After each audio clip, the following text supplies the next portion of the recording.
Welcome to My The Asshole Podcast. Let's get into it.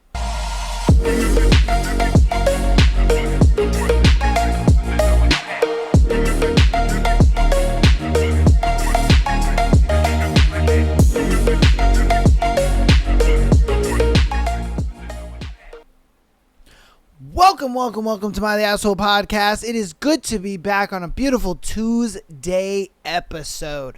Man, oh man, have we been flying. My God. It's been good. It's been very good. I won't lie to you guys. It's been very good. All the episodes, all the streams, everything has been amazing. You guys have been showing so much support. It's been awesome. I've been loving all the support. You guys have been coming out to the streams, hanging out, all that good stuff. I appreciate it. I love it. I really do. Thank you guys so much for all the support you guys have been showing, whether you're an audio listener that keeps downloading the episodes, whether you are coming out to the streams and hanging out with those, if you're a book talk girly and you're just enjoying it, or if you're a book talk duty. You know, I'm a book talk duty. You know what I mean? You love the spiciness of the books, you know, because them books get a little, you know what I mean? So whatever it is that this podcast brings to you that you are enjoying, I just want to say thank you. I really do. You guys have been showing awesome support every time I see the channel grow. You know what I mean? And it's not exponentially crazy how fast it's growing, but it's growing. And the fact that it's growing, I'm just like, oh my God, this is so cool. So again, just want to say thank you guys. Appreciate all of that. All right. I have also changed when the episodes go up and go live. So I've been doing them pretty early, around midnight my time, which is Eastern Standard Time. And I've noticed that actually is better for my people that are across the pond. Whether you're in UK, Europe, or if you're in Australia. You know, I've noticed that changing up the way, how early the episodes go up, it's actually better for you guys. You guys are able to actually enjoy the episodes a little sooner. You're not catching them at awkward times for you guys.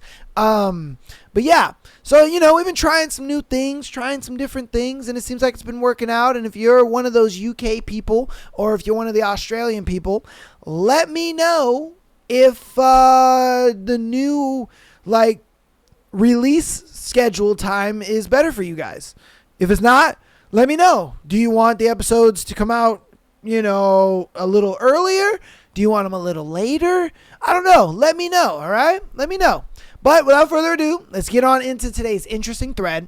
Today's thread is, what are signs that you're dating a high maintenance person? Okay. Now, I've never dated a so-called high-maintenance person. I don't really know what a high-maintenance person is, but I feel like we're going to learn today. You know what I mean? If you've ever dated a high-maintenance person, you guys let me know down in the comments, all right? So, what are the signs that you're dating a high-maintenance person? They constantly browsing their IG feed and comparing their life to the posts. Someone goes on vacation, eats at a nice restaurant, or buys a new handbag, and suddenly their life has become meaningless until they can do one better. Yeah, if I'm being honest with you though, I don't know if that would be a high maintenance person though. I think that's kind of a majority of people. We do it whether we realize it or not. I know I do it sometimes. I won't lie to you. I'm not very a high maintenance person, I would say. But I am the type of person who enjoys learning something and then being able to do it. So think about it like this. For instance, my computer over here. I watch YouTube a lot.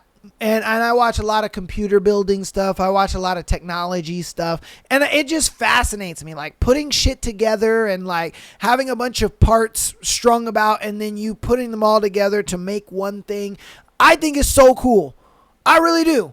I think it's super cool. It's super amazing. When you see things done on YouTube, a lot of times you kind of think like, man, I wish I could do that. You know what I mean? I wish I had something that cool, or I wish I could do something that cool. And, you always think like, oh, it's because, they're a YouTuber and they have a lot of money and they're able to do that, or they have sponsorships. So they're getting a lot of that stuff for free. And so, you know what I mean? And I do that to myself a lot. I'm just like, man, I wish I could do that. Oh man, I wish I could do that.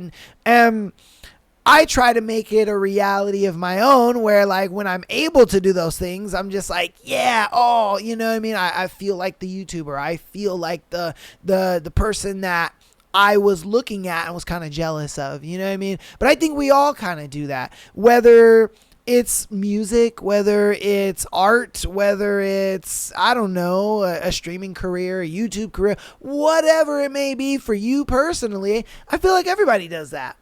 I don't think it's really a high maintenance person thing, but it could be. I don't know. I'm not saying that there aren't people that aren't high maintenance like that, but I just think majority of people do compare their lives to other people because of social media, and I know I do it.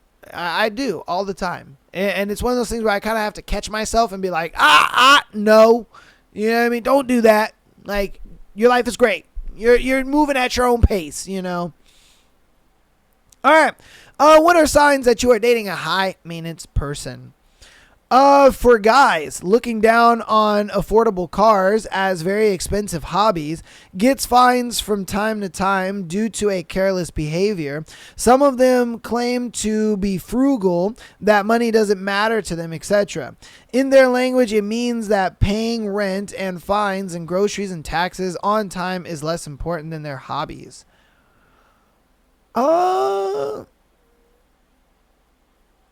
Yes, okay. I see where you're coming from on that. The flexing is worth more than their responsibilities. I think that's what he's saying.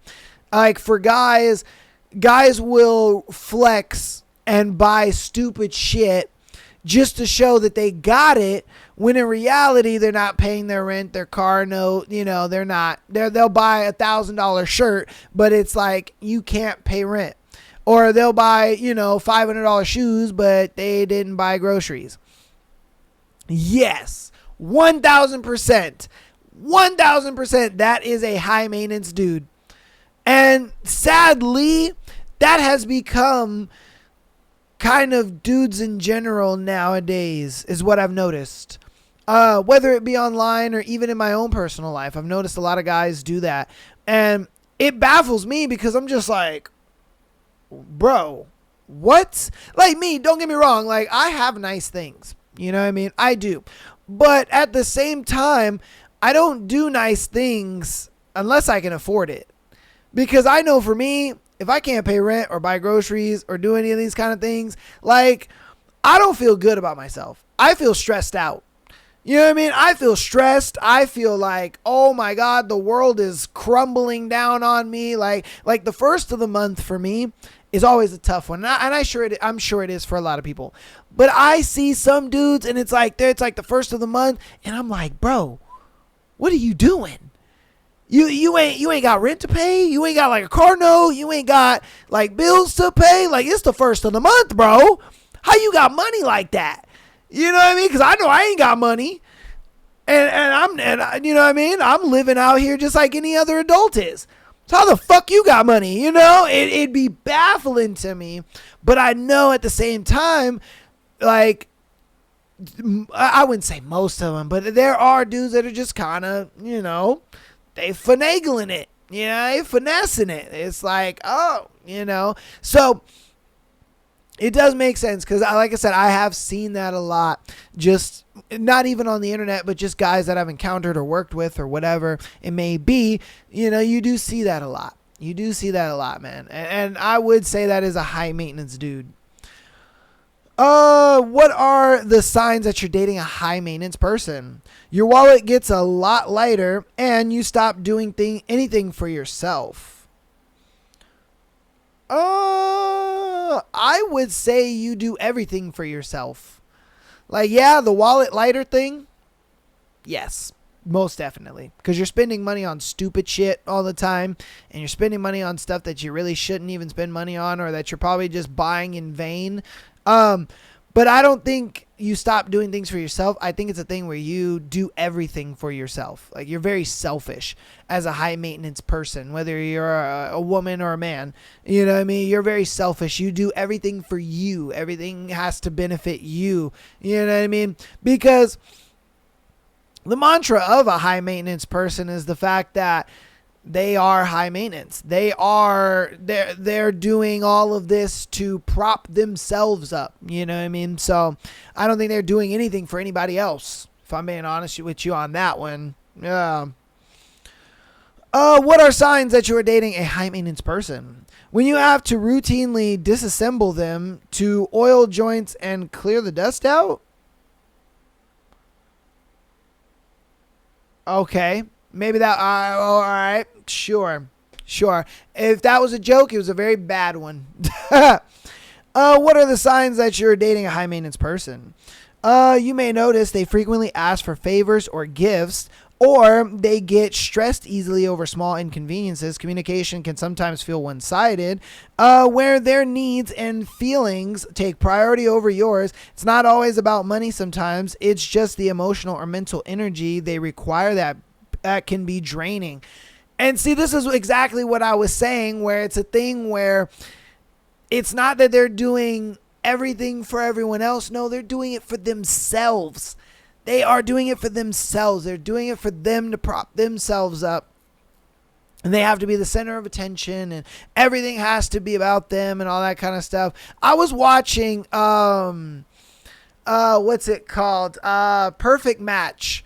All right, on Netflix. I was watching Perfect Match. And one of the girls on there, I think her name was like Juliet. She was insufferable. Insufferable. Why? Because she was exactly this. The first thing that she said coming onto the show is, oh my God, I love all these guys staring at me. I love knowing that they're just fighting over me and fighting for my attention. I was like, bitch, are you serious? Okay. All right. I already know that I'm not going to like you. And then throughout the entire fucking show, she was just insufferable. And then she sat there and had the nerve to call, I forgot the guy that she was seeing, but she had the nerve to call the dude that she was seeing childish, because she went on a date with another guy. She sat there and said, oh, he's too young for me and he is not my perfect match. She said that verbatim to the guy that she was on the date with. Then the guy that she was on the date with told the guy that she was matched up with what she said, and he was like, oh, man, all right, man, fuck this bitch, bro.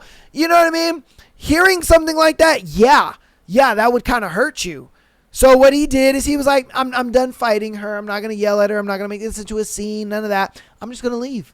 And she sat there and was like, that's immature. Nah. No, bitch. No, you're exhausting. We just had a conversation. And I was like, hey, I'm feeling disrespected, this and that, blah, blah, blah. I'm not saying you did anything wrong, but I'm just saying this is how I'm feeling about what happened or what I saw, this and that. It was already like pulling teeth with her in that conversation. And then they were good. They got to a good. And then he heard about that. And he was just like, I'm done. She was insufferable. Oh, my God. And that is like the perfect. I'm telling you, if you haven't seen it yet, watch season 2 of Perfect Match and just look out for Juliet. You can't miss her. Blonde little bimbo, you know what I mean? Dumb as rocks, if I'm being honest with you. And I'm telling you, the entire time you're watching that show, you're just gonna be like, fuck, she's insufferable. You're gonna want to just scream at the fucking screen, because I know I was like, this bitch is insufferable. I don't know how. I don't know. I mean, it's like, good thing you're pretty. You know what I mean? But you ain't going to be in any long-lasting relationships. You're just not. I'm sorry. She is just not going to be in any long-lasting relationships. It's just not going to happen. That girl was fucking insufferable. All right, what are some signs that you're dating a high maintenance person? When everything has to be an adventure, you're going to buy socks. However, something or someone reminds her of something or someone. One train of thought leads to another without consideration of your time and money and energy levels. And next thing you know, you're someplace completely sock unrelated, doing completely sock unrelated things, and you feel that if you had said no at some point, you would have been accused of emotional abuse. Yeah. Oh boy, have I been there. Oh boy, have I been there. And that's kind of the reason why I don't really enjoy dating like very young girls, and I say like 25 and younger, just because they constantly need to be entertained. They're just bored all the time. It's like they can't, sit down and just relax and just enjoy what's going on in the moment, and because I've dated a few of them. And it's not a thing where it's insufferable, because like when it's fun, it's fun. I ain't gonna lie to you. Like being out with them, doing fun things, it's a blast. It's amazing. But when you have done something fun and it was great and it's time to go home and just relax, they for some reason can't just relax. And it's very annoying. It's very annoying. I'm just going to be honest with you. It's very annoying. Now, are there some girls that are, younger than 25 and they can do it 100%? Where are you at? You know what I mean? I'm just saying, like, where are you at? I'd love to know. I'd love to see you. You know what I mean? But I just know that a majority of them, they can't sit down and just watch a movie and enjoy the movie. You know what I mean? They get bored instantly. It's a thing where, if you guys don't go do something that week, then all of a sudden they're just like, oh my God, you never take me to go do anything. And it's like, bro, what? Or, if you're busy working that week and, you're like, oh, I'm sorry, I can't see you till next week. Then they're just like, oh, wow, okay, you just can't make time for me. And it's like, whoa, what? What is going on here?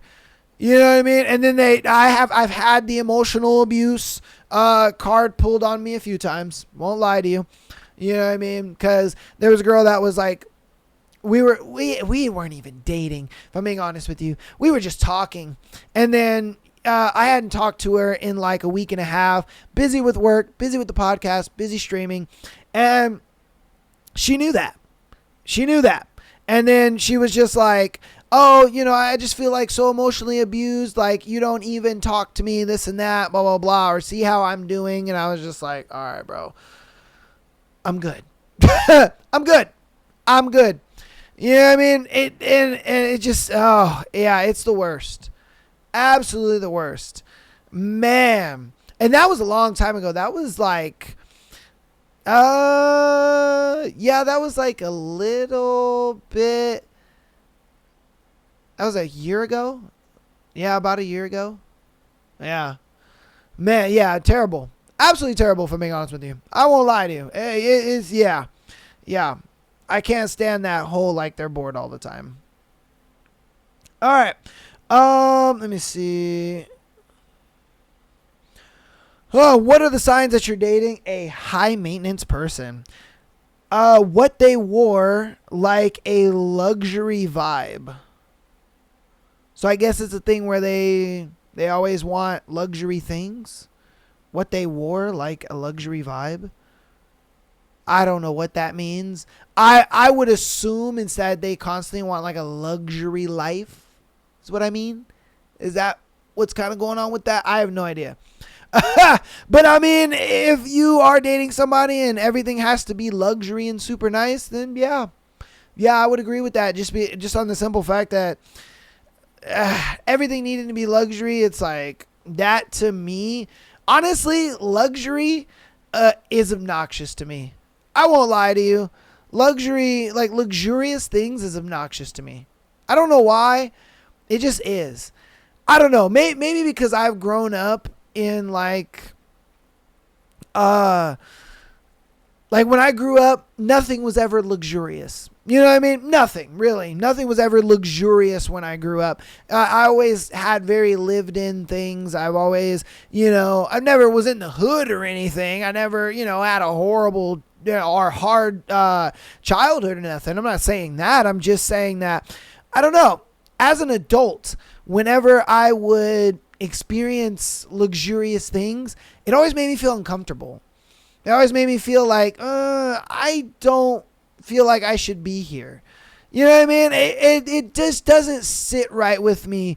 And I have a few friends that are like that too, where they just feel very uncomfortable with luxurious things.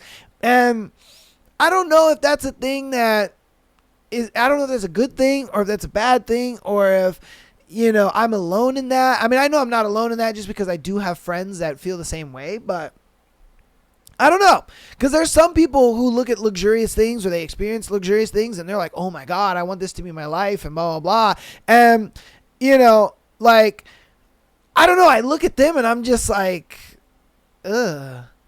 Like, I get wanting luxurious things for yourself. I get wanting to have a lavish lifestyle. I get that. And I solely think that people should strive for that 100%. But for me personally, I just feel like luxurious things just make me feel uncomfortable. And I don't know. I just think that luxuriousness is like just not my style. Yeah. I don't know. You guys let me know. Am I weird in that? Maybe I am. Maybe that's just kind of like, what the fuck's wrong with you? But I don't know. Okay. What are the signs that you are dating someone high maintenance? If the one you're dating happens to do maintenance and also does drugs. Oh, yeah. Because there is a person that I work with. I'm just gonna say that. All right, and they do drugs. And they do very expensive drugs. Mind you, like this drug that they do is very expensive. And they expect their partner, or their future partner anyway, because I believe they're single. I don't know if they are or not. Last time I checked, they were single. I don't really talk to this person anymore. But, they enjoy very expensive drugs, and they expect that their partner or their future partner, whatever it is that they got going on, to pay for said drugs. And when I talk to people I know about it, or other coworkers about it, I'm like, wow, that's a bit crazy.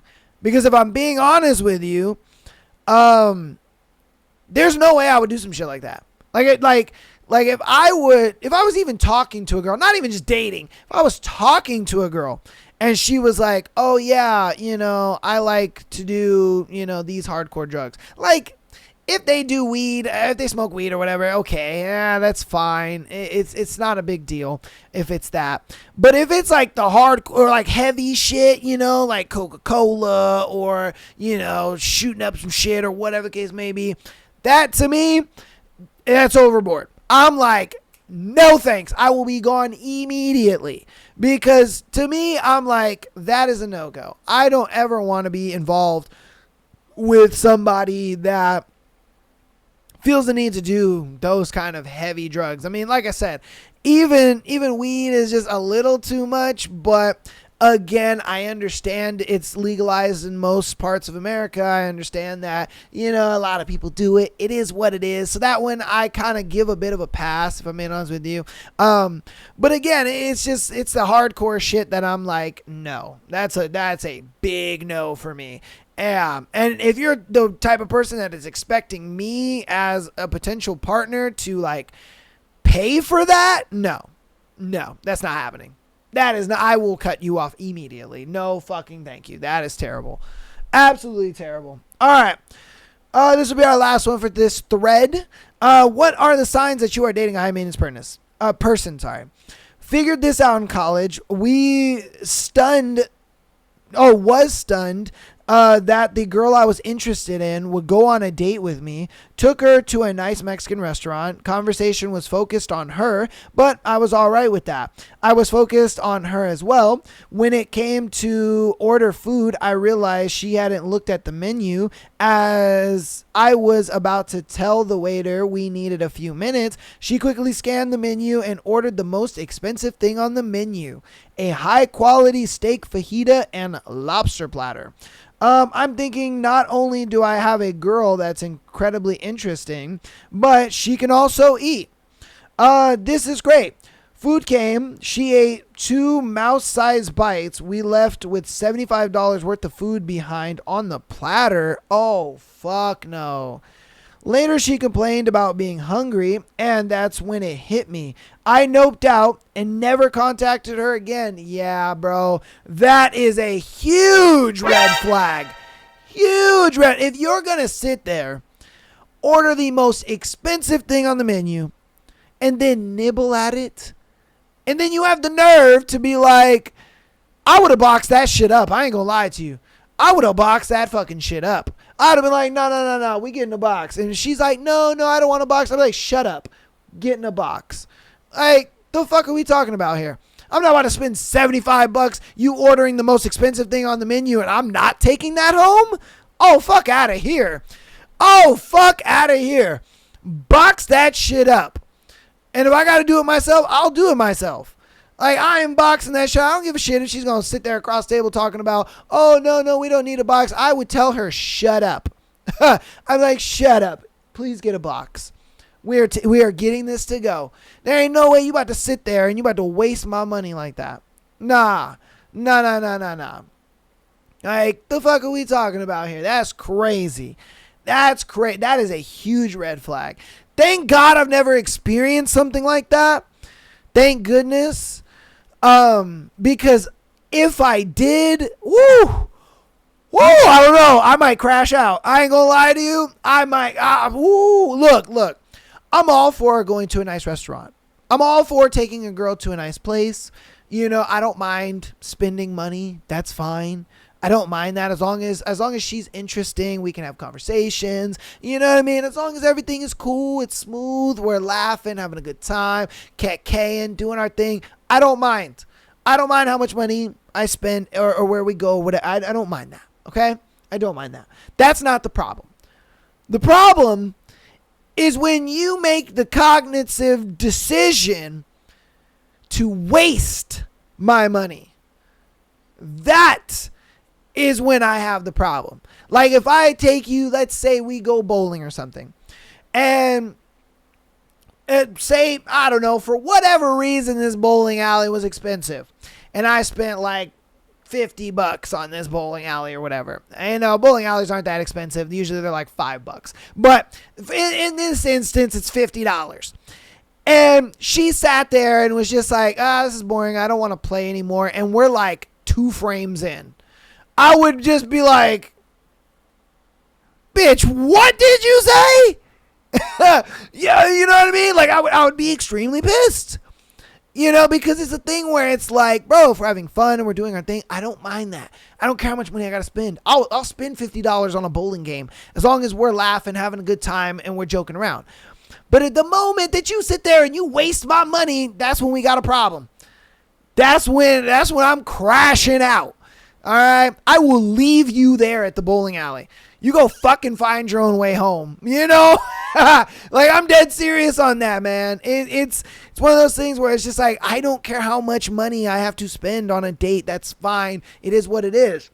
But it's the fact of, are you going to sit there and you're going to waste my money? You know? If that's what you're about, I don't want it. You know what I mean? I don't want it. But if you're going to sit there and I get it. I get it. Being on a first date sometimes, you can get nervous to the point where your stomach is in knots. You're not necessarily hungry. You know what I mean? It's hard to kind of eat food just because of the simple fact that you're kind of nervous. You don't want to look like a pig, you know, and stuff like that. I understand that. But I'm not about to leave that food on the table. I'm just not. I'm just not about to do it. I don't know. That's me. That's the end of the thread. Hope you guys enjoyed the thread. If you have some input on how you know you're dating and a high maintenance person, put it down in the comments. Definitely let your boy know. I'd love to hear you guys' 2 cents. Rub your 2 pennies together and let me know what they say. All right. We're going to get on into announcements, and then we'll get right into today's scenarios for today. So, patreon.com/Am I the Asshole Podcast. Get an exclusive episode every single Friday, as well as being able to send in your scenario to be featured on the Tuesday episodes. Yes, it is not Tuesday and Sunday for right now. Sunday episodes are going to be for just Lights Out, and the Lights Out episodes will only be available on Spotify.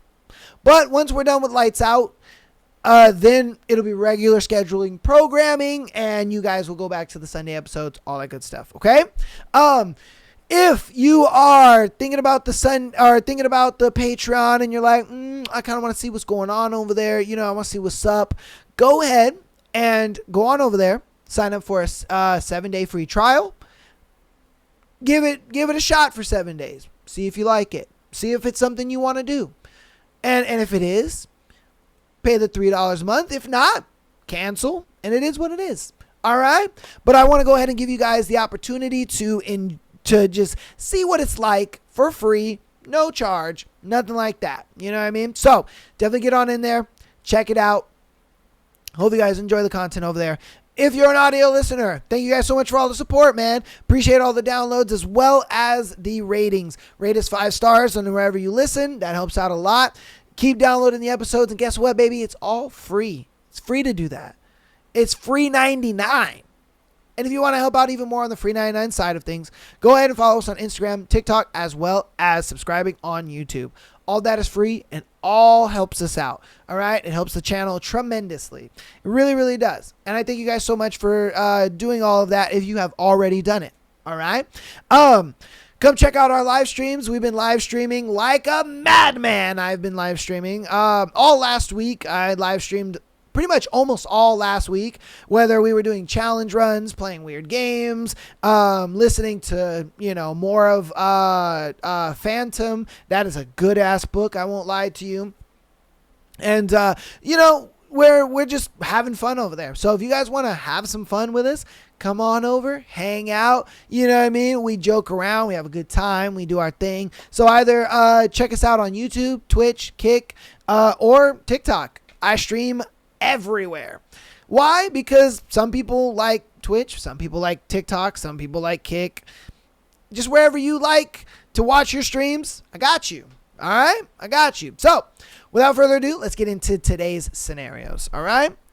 So, our first one is coworker leaves her underwear in the bathroom and our boss finds them. Oh.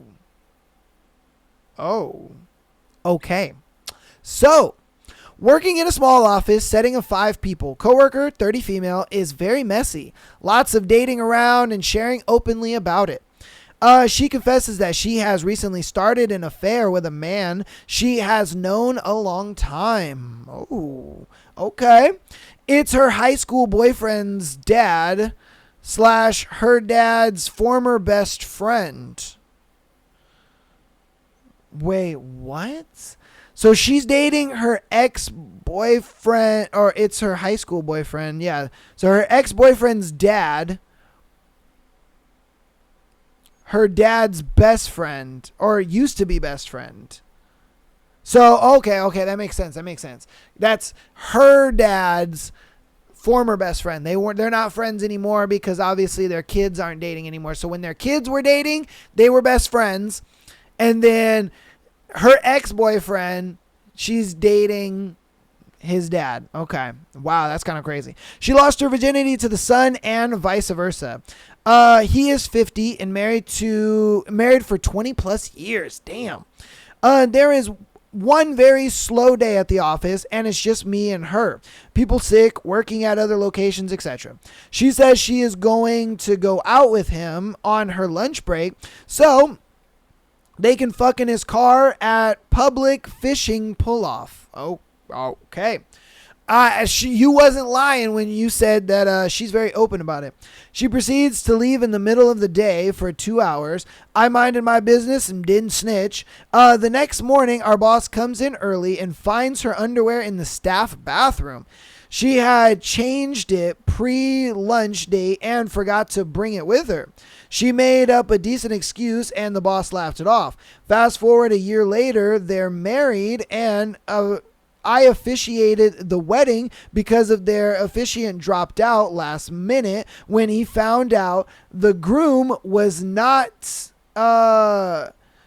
yet legally divorced from his wife. Oh shit.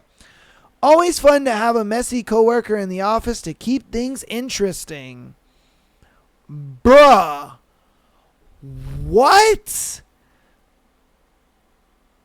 So she not only dated her, she's dating her high school ex-boyfriend's dad, who's married for 20 plus years. She goes on her lunch break. They go smash in the car, whatever. I guess she changed her underwear in the bathroom before leaving, and so then she left her old underwear there. And then a year later, she ends up marrying the dude. And I say marrying because he's still married to his ex-wife. Wow. That is crazy. I mean, how would you feel as the dude knowing, like, I dated that girl in high school and now she's marrying my dad? How in the fuck would you feel about that? And then on top of that, he was cheating on your mom to then be with your high school ex-girlfriend. You know, like, imagine being the son in this. And you're just like, my high school girlfriend is cheating on my mom with my dad, and now they're getting married. My high school girlfriend is going to be my stepmom. What the fuck is going on? Bro, imagine being you in that situation. What would you do? I don't know if I'd be able to talk to my dad after that. I really don't. I'd be like, bro, you're fucking my high school ex-girlfriend.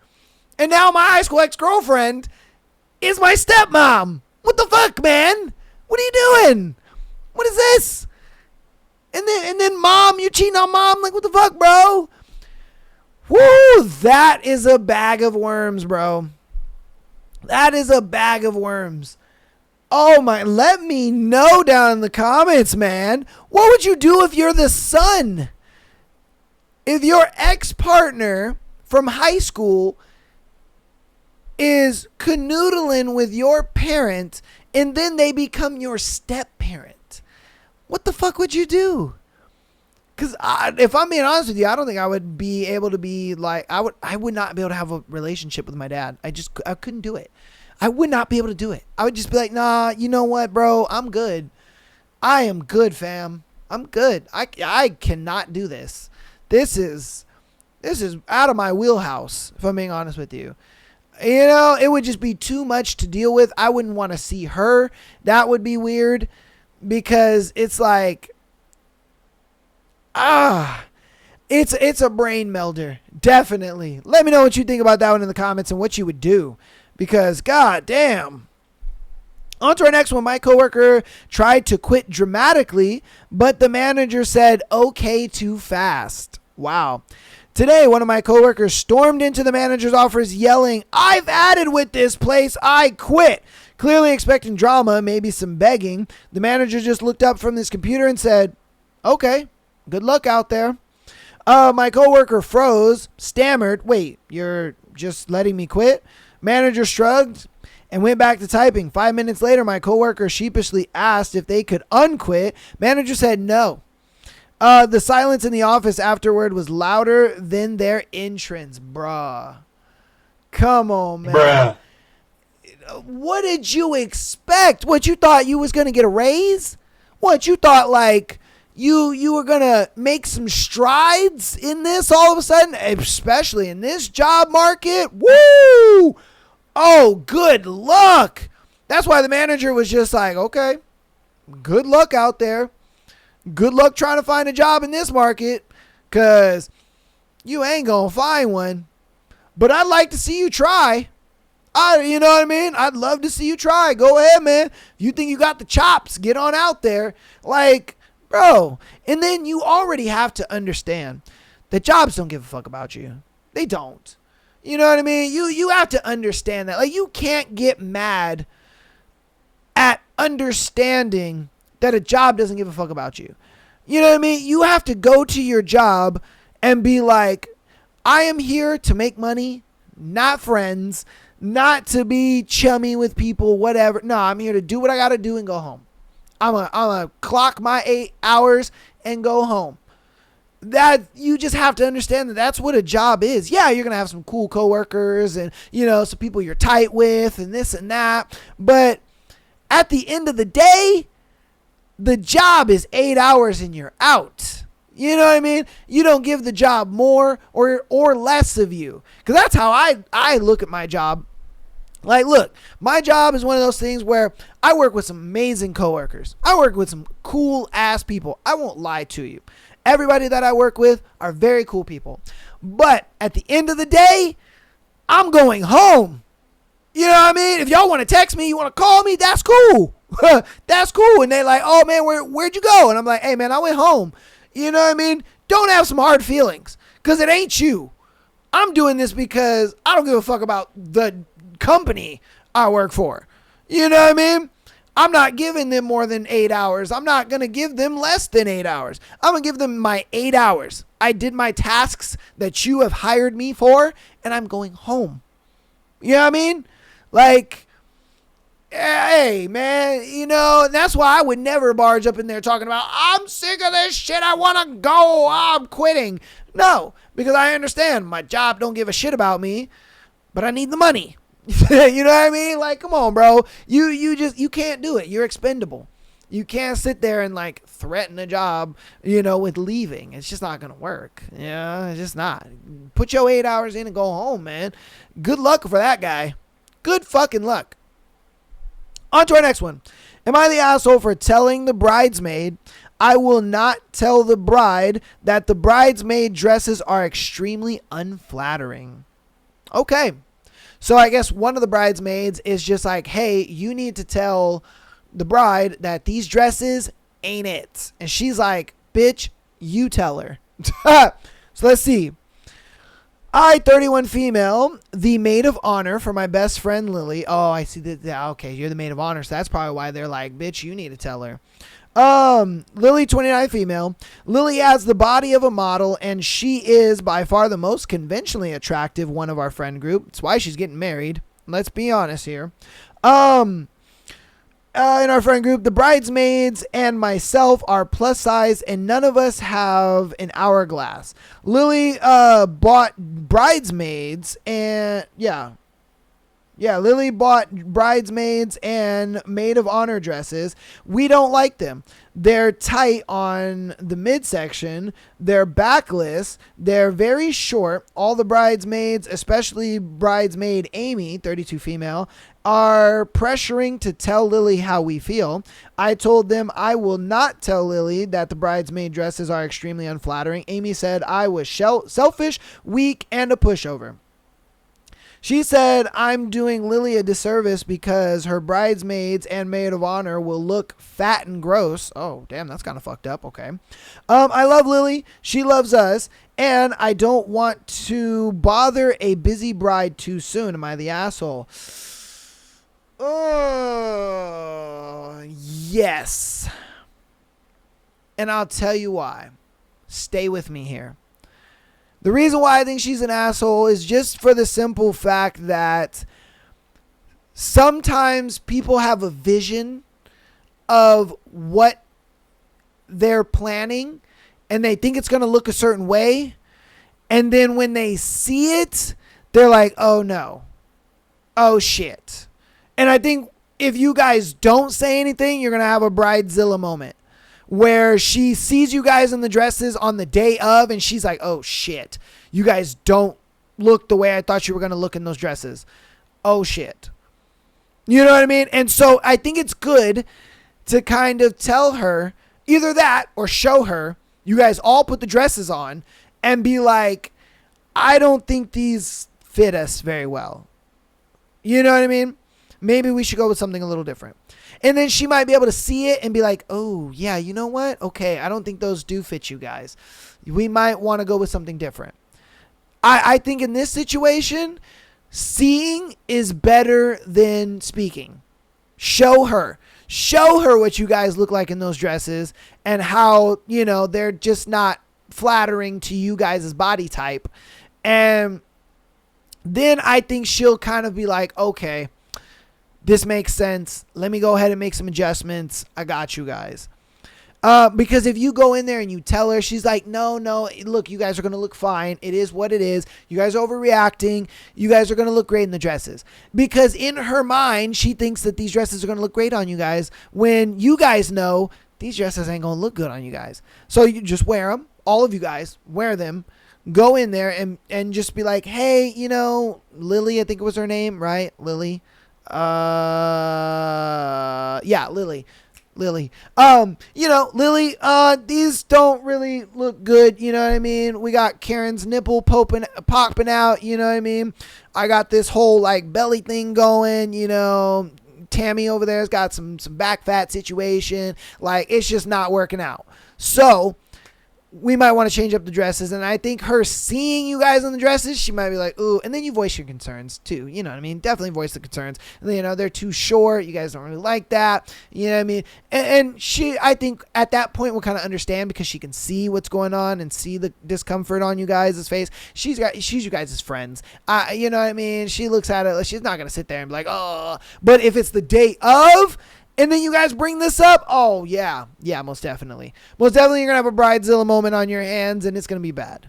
Because, again, she sees it in her head a certain way and she thinks it's going to go that way. And then when you guys show her that it's not that way, then she's going to be like, oh, shit, we need to make some changes. Oh, da-da-da. So that's why I think you're the asshole and not telling her because, again, I think you would be doing your friend a disservice in not telling her versus if you would just tell her and she can, or you not tell her, show her. If you show her, then she can make the necessary changes and then you guys aren't doing this on the day of and then, you know, it's going to go smoother. So let me know what you think about it in the comments, especially you ladies. I mean, you know what I mean? Would you guys tell her? Would you show her? You know, how would you deal with that? All right. On to our next scenario. Okay. My the asshole boyfriend peed the bed and is mad at me for my response. Ew. Bro, what? Are you dating a fucking 8-year-old? Like, what the hell is going on here? All right, my boyfriend, 27 male, and I, 23 female, just moved into a new house and bought a new mattress. Last night, I woke up to a wet feeling under my arm and hand. My boyfriend is already up and in the bathroom. When he came back, I asked him if he spilled something in the bed or knew why it was wet. You couldn't smell it? I mean, usually you can smell it, you know what I mean? He told me that he thinks he peed the bed. I asked him again, and he said, wait, are you serious? And he said, I think I peed in my dream and peed in real life. Okay. I had that happen before, but I was like 12, 13 maybe.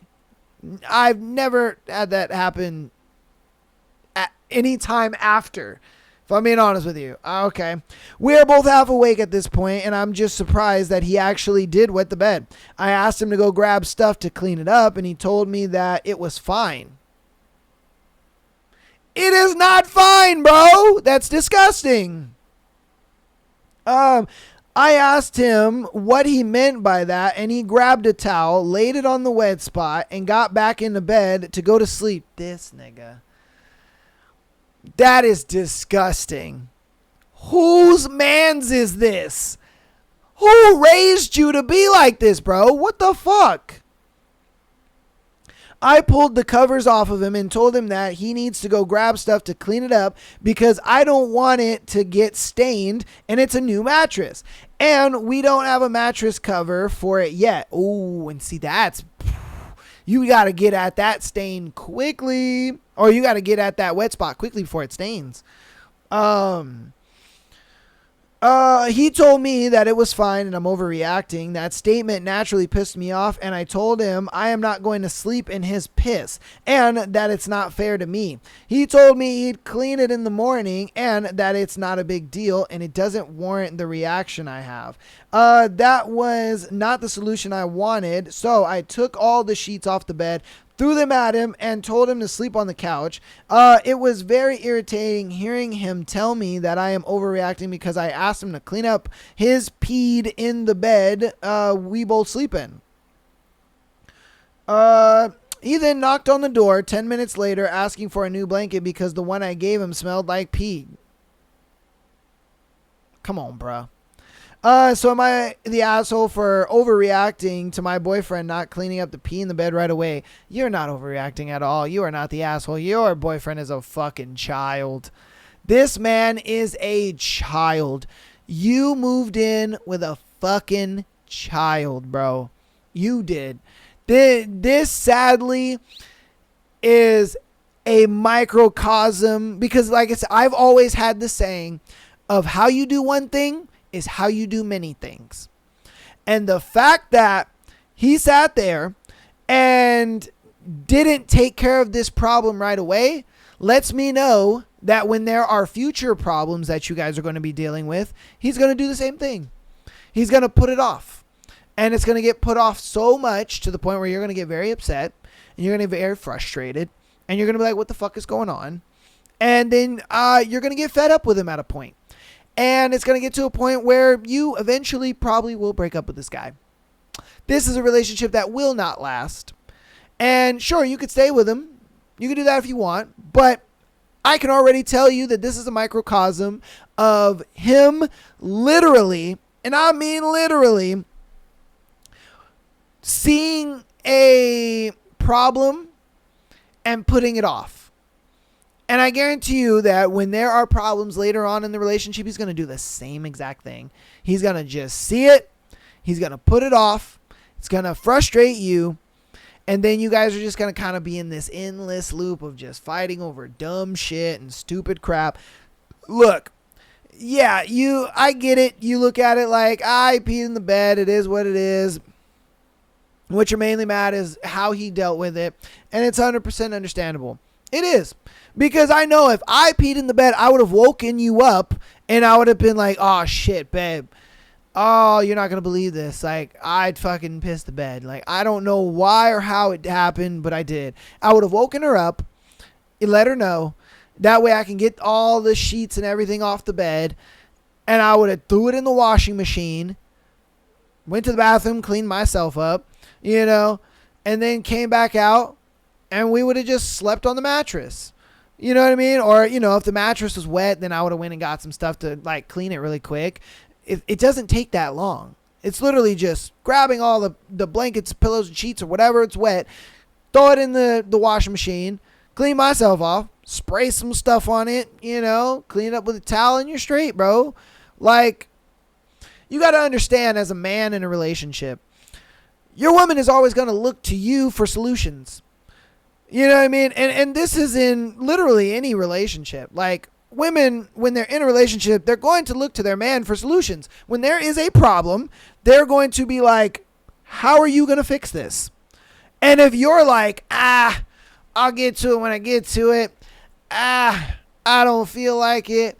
Then they look at it like, how am I supposed to rely on you to protect me and to take care of me as the woman in the relationship?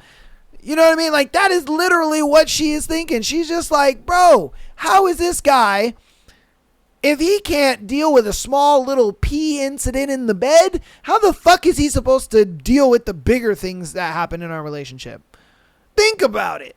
Like I said, how you do one thing is how you do many things.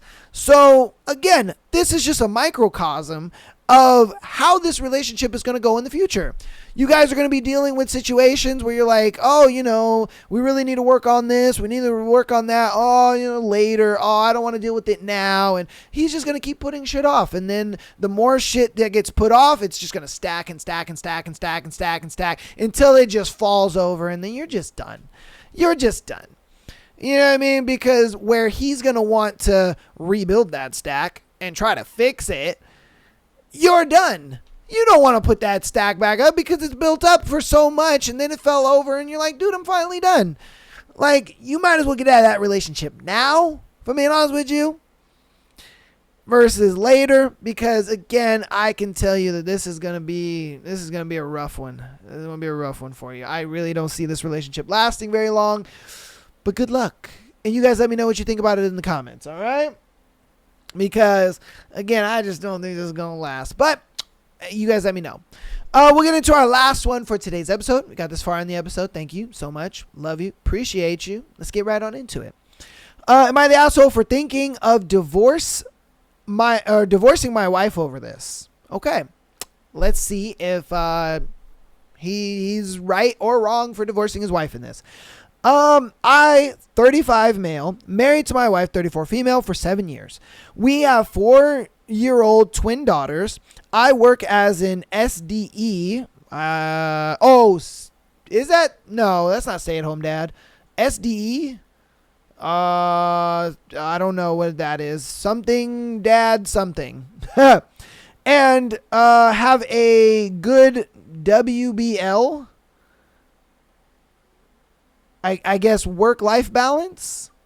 And my wife is a lawyer with a very demanding schedule. She works 12 to 13 hours most days. Y'all got to stop with the abbreviations, okay? I'm old, all right? I'm old. I don't know what these abbreviations are. You got to help me out here.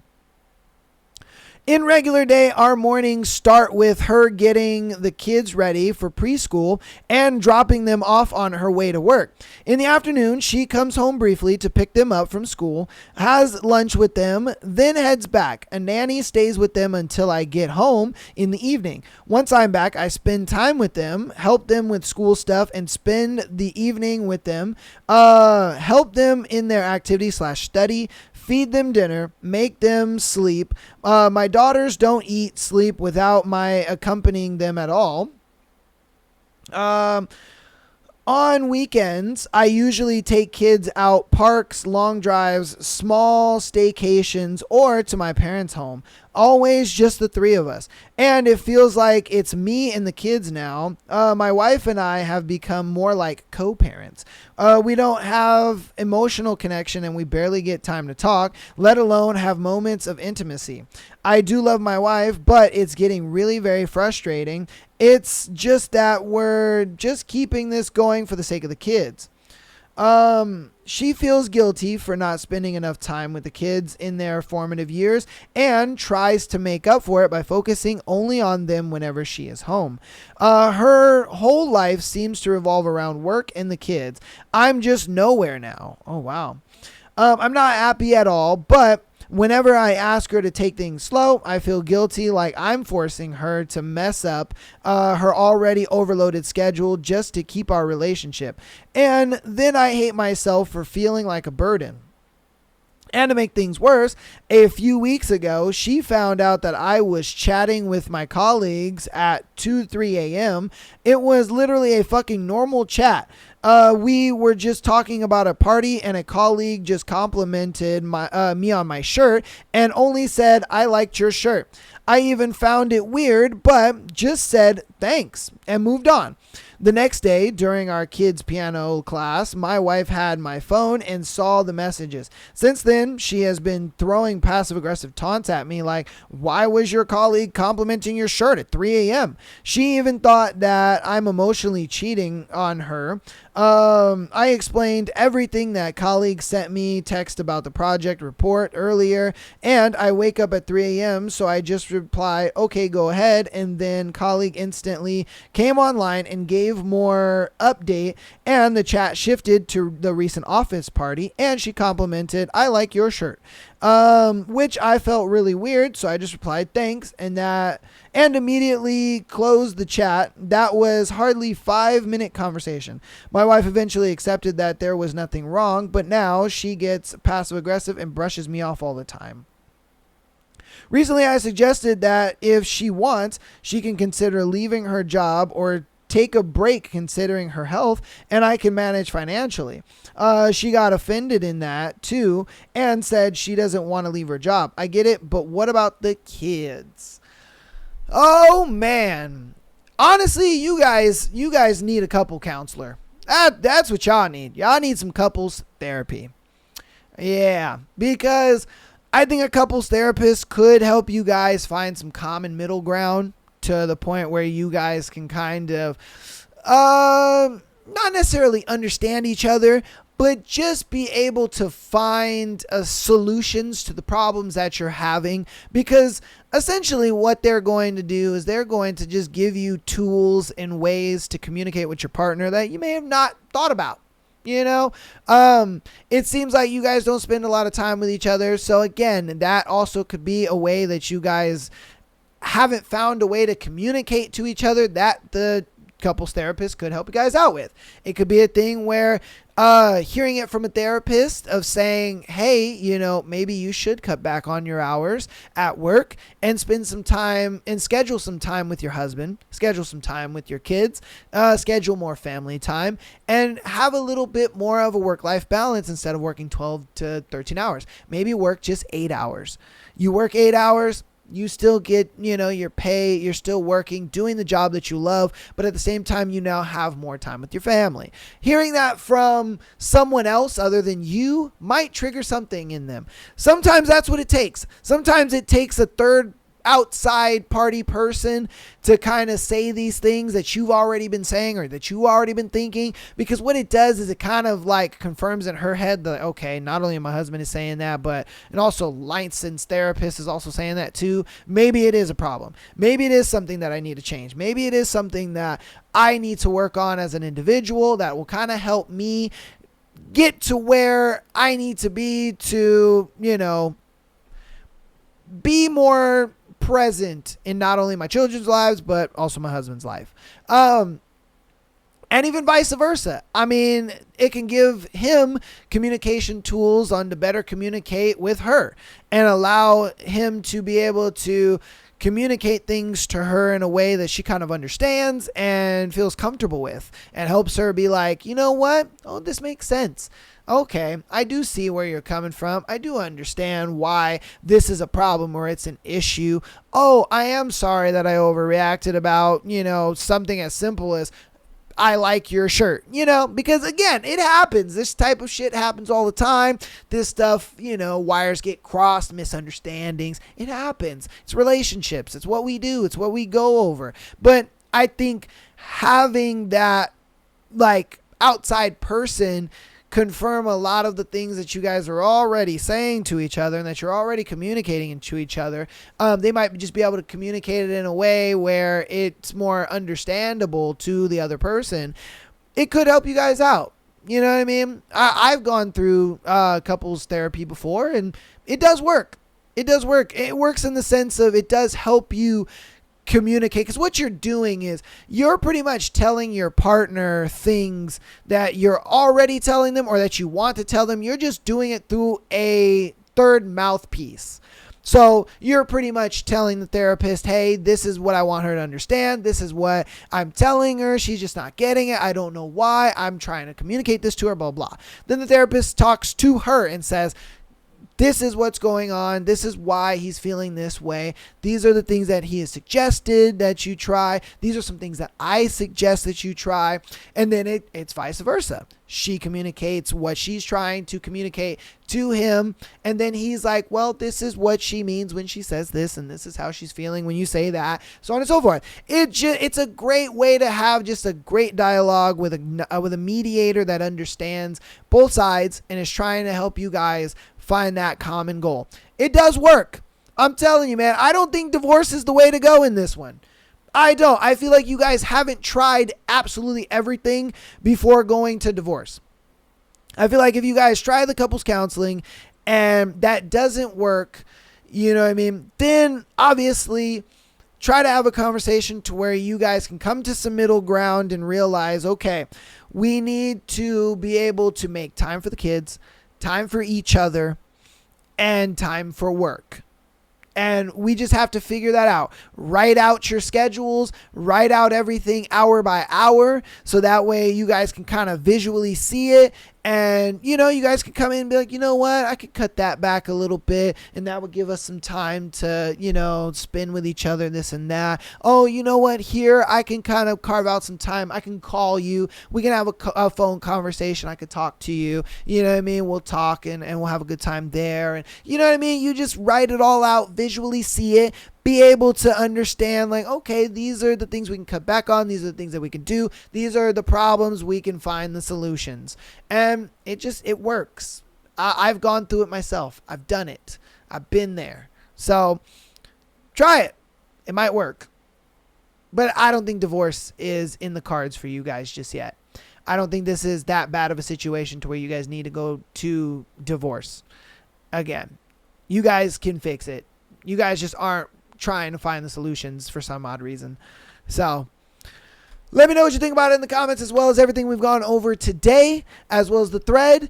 Appreciate you guys so much. On Thursday, we are going to be doing chapters, I believe, 3 and 4 of King of Wrath. I'm excited to get back into that book. Ooh, it's gotten spicy in the first 3 chapters. So I'm excited to get through that one. Hope you guys are too. I'll see you guys on Thursday. Love you guys so much. Appreciate all of you. And peace.